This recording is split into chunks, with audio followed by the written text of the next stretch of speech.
Okay, guys, Quest 37. What can I say about the final video, as it were? You can already see I'm melting here. It's 32 degrees Celsius here in very sunny and very, very warm Netherlands.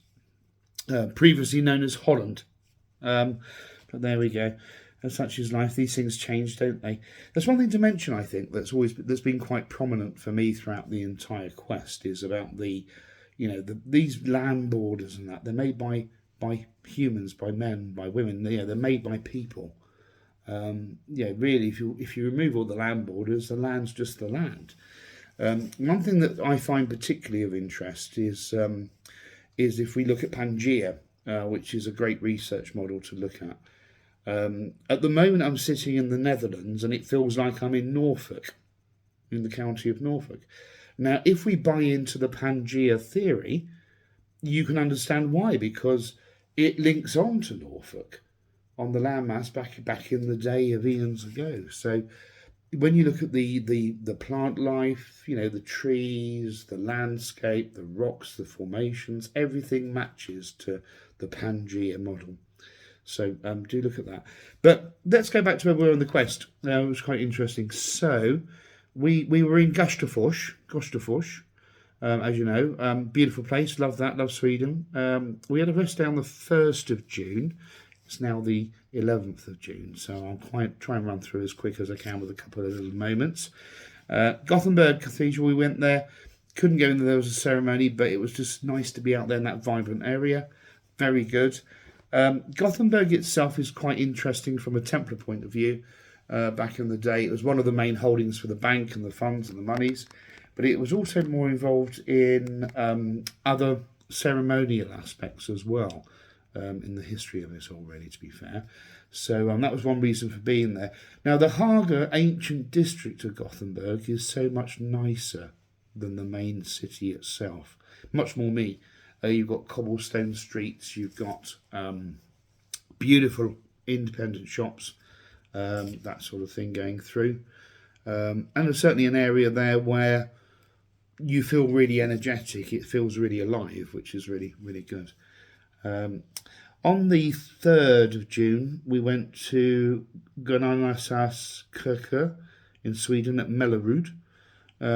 Nice stone church. Built back in the day, 13th century, said to have been the farm church of the nearby manor. Was extended, large round arch windows. Nice little church, really. Not much energy left there, to be fair, from what I could feel. We went on to Jarnskirke. Now, that was quite interesting, actually, Jarnskirke in Mellerud. There was certainly an encounter there that was quite of particular interest that I've already posted about. And I shall follow that through to my new book project that I'm still working on, hoping for later this year or early next. Final Word, as it's called. So that was good.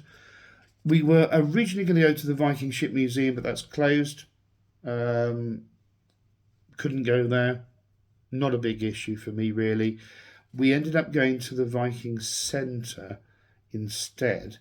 And that was amazing because they had like a fate weekend, and it had many people dressed in different sort of Viking clothing and that. And they actually stay in these little huts and houses down at the bottom there, at the bottom of the centre. Fascinating to speak with and get their perspective on life, the universe, and everything. Really, I certainly had a chat with a namesake of me, but with a C. He was spelled the English way, Carl, Carl. And I'm spelt the German/Swedish way, Karl, which is quite ironic that we had that conversation for about an hour and a half I spent with him. Great guy, Carl. So I think I've already spoken about this on a previous video, but very worthwhile spending time with him and getting to know things. We went to the Mosby district and stayed in Kristiansand in Norway. Quite nice. It was only a one-night stay.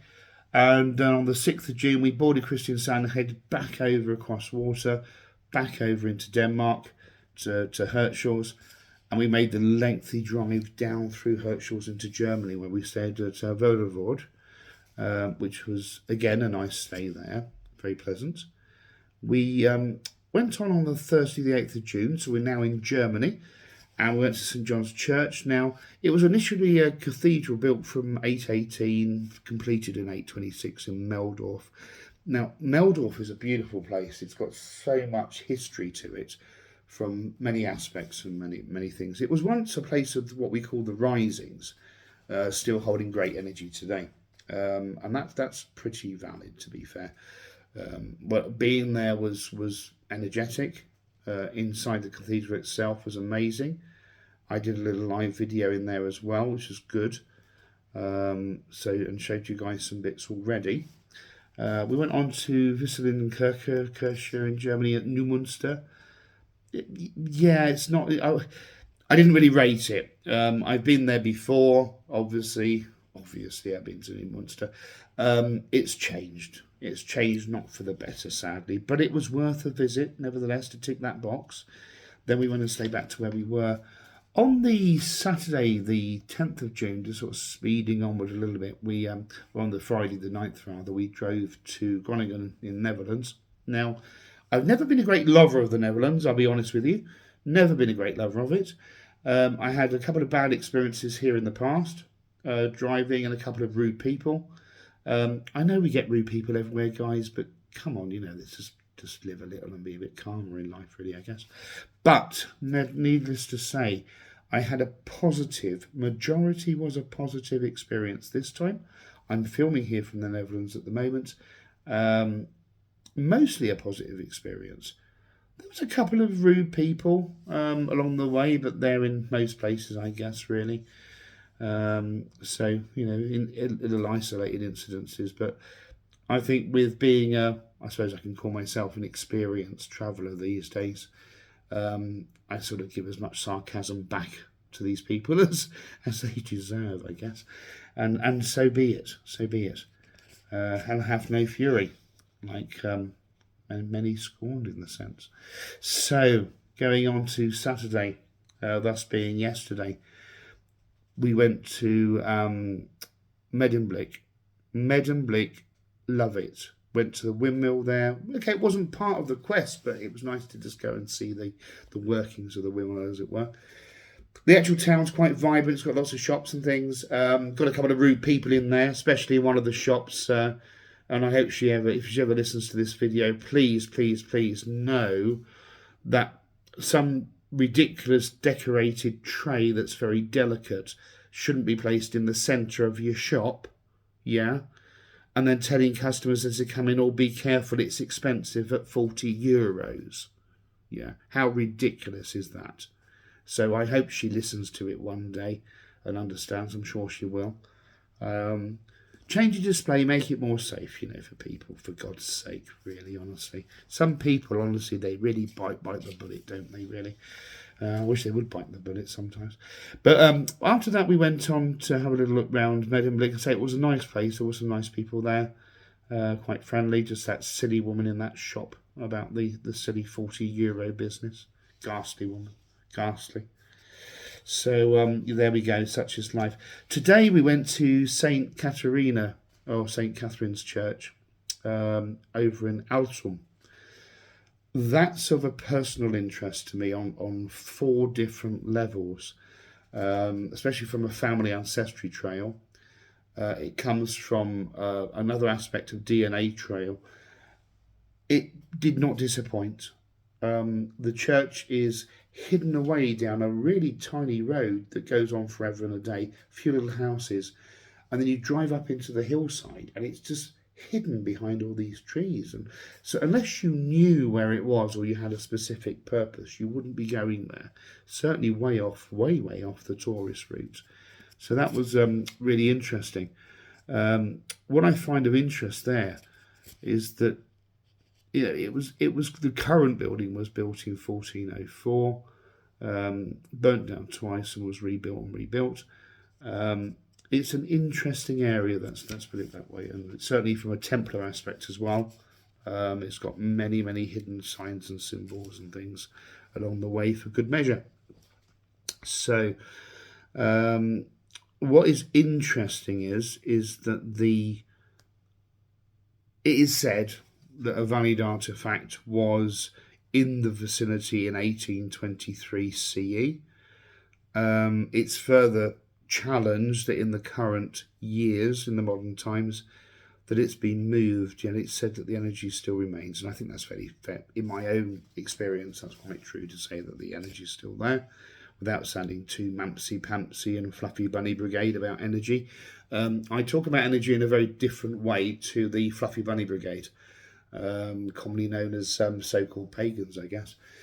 And so-called witches and things. The amount of times I've come across them over the years, these people that think that they know magic and they think that they know, oh, I'm a witch or a white witch, and that just does it when they say they're a white witch, for God's sake. But the people that I've come across over these decades, in the modern decades, that are so far up their own bottoms, it's just unbelievable. And they really do believe they can perform magic. And their magic, which I always find quite humorous, is lighting a few candles around quadrants of the earth, air, fire, water, and spirit, and all that business. They might have a pentagram or a pentacle. Most of them don't even understand the difference between a pentagram and a pentacle. You find a lot of those people in a place called Cambridge, England, actually. So that's one of my bugbears in the world. There's a lot of airy fairy people there. I'm sure I'll get lots of comments on that. I don't really care, to be fair.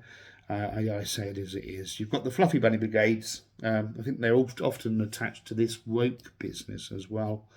I mean, well, who on earth buys into that load of crap, honestly? However, we've sort of slightly diverted on a tangent there. So, moving swiftly on, I'll go on to the last place that we went to. We'll leave the fluffy bunny brigades behind a bit, I guess, really. Let them have their moment of their feeling of self-importance. When they're nothing more than food, really, I guess. But needless to say, we went to the Fisherman Monument in Wirral, and that Fisherman Monument was quite tiny, actually. I expected to see something that was rather large and sort of prominent on the landscape. I suppose I was thinking of something like the Angel of the North, which is so prominent on the landscape. Massive structure, has lots of significance. And I saw this tiny little statue just outside the church there. Yes, it looked sweet, but it was a bit of a deflator, really, to be fair. But however, the area, beautiful, absolutely beautiful. The area is nice. It's got some really interesting architecture right next to the sea there. Tide goes out really far, actually, on the tide patterns and tide flow. So I was quite surprised how far the tide, when it goes out. It's quite some way. But yeah, beautiful little area. Then we had a little drive around the countryside. I think I debated a couple of road signs and signals in the Netherlands, which is normal for me in the Netherlands, really. And but we made it by the skin of our teeth. And then we headed back to where we're staying. So all in all, tomorrow we were on the ferry, going back to Blighty's. It's back to Blighty, back to business, as it were, back to book writing. That's what I really need to focus on and get all that experience and knowledge tied into what I want to write in final word. So I hope you guys buy it, download it, whatever you do with it when it comes out. It's going to be challenging. It'll be controversial. Most of my books are. Hopefully it'll be inspirational to some. It'll probably annoy a few people along the way as well. But hey, c'est la vie, c'est la vie. But needless to say, what a wonderful Quest 37 we've had. It's been great. It's been challenging. It's been experiencing. It's been emotional. No, it hasn't been emotional. It's been absolutely fantastic. Out of all of them, Germany still ticks that box for me every time. On top of that, Sweden, obviously Karlstad, my main personal place. I always go on about Karlstad. And it's a very main link for me, actually, in my Scandinavian DNA, going back in the millennia. So, yeah, just a really nice place, So, yeah, very good. So that's Quest 37. I'll be doing Quest 38 to Iceland in October, so watch this space. So it'll go a bit quiet on the old Facebook now with videos. There'll be the odd bits of probably political stuff from me and me trying to put the world to right, blah, blah, blah, along the way. But such is life, and hopefully you guys will pick us back up in October when we do our next quest. A big one to Iceland. Woohoo. Have a great evening.